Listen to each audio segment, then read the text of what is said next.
Hi friends, நம்ம இப்போ முருகருக்கு பிடிச்ச திருப்பாக பிரசாதம் ரெசிபி தான் செய்ய போறோம். வாங்க அதுக்கு என்ன தேவைன்னு பார்த்துக்கலாம்.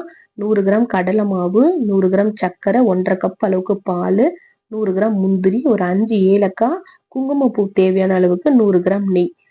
இப்போ நம்ம முந்திரியை மட்டும் பல்ஸ் மோட்ல பவுடர் பண்ணி எடுத்துக்கலாம். இப்போ ஒரு பேன் வச்சுக்கோங்க.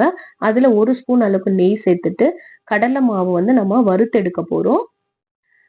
மிதமான தீயில வச்சு லைட்டா கட்டிகள்லாம் இல்லாம நல்லா வறுத்து எடுத்துக்கலாம். நல்லா இந்த அளவுக்கு வறுந்த பிறகு நம்ம எடுத்து வச்சிருக்க 1.5 கப் பால் பாத்தீங்கன்னா கொஞ்சம் கொஞ்சமா சேர்த்து இந்த மாதிரி கட்டிகள் இல்லாம நல்லா கலந்து விட்டுக்கலாம். இதுல கடலை மாவு நல்லா வெந்து வந்த பிறகு நம்ம எடுத்து வச்சிருக்க 100 கிராம் சர்க்கரையை சேர்த்து இதுல நல்லா கலந்து விட்டுக்கலாம். சர்க்கரை சேர்த்த உடனே இந்த மாதிரி நல்லா இலகி வரும். இந்த ஸ்டேஜ்ல நம்ம ஏலக்காய், குங்குமப்பூ இரண்டுத்தையுமே இதுல சேர்த்துப்போம். நல்லா கலந்து விட்டுட்டு நம்ம அரைச்சு வச்சிருக்க முந்திரி பவுடரையும் இதுல ஆட் பண்ணி நல்லா கலந்துக்கலாம். இப்போ பாத்தீங்கன்னா நம்ம எடுத்திருக்க 100 கிராம் நெய்யை கொஞ்சம் கொஞ்சமா சேர்த்து நல்லா கலந்து விட்டுக்கோங்க.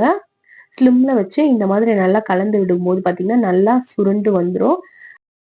நெய் எல்லாமே பாத்தீங்கன்னா நல்லா பிரிஞ்சு வர ஆரம்பிச்சிச்சு. இந்த ஸ்டேஜ்ல திருப்பாக பிரசாதம் தயாராயிடுச்சு.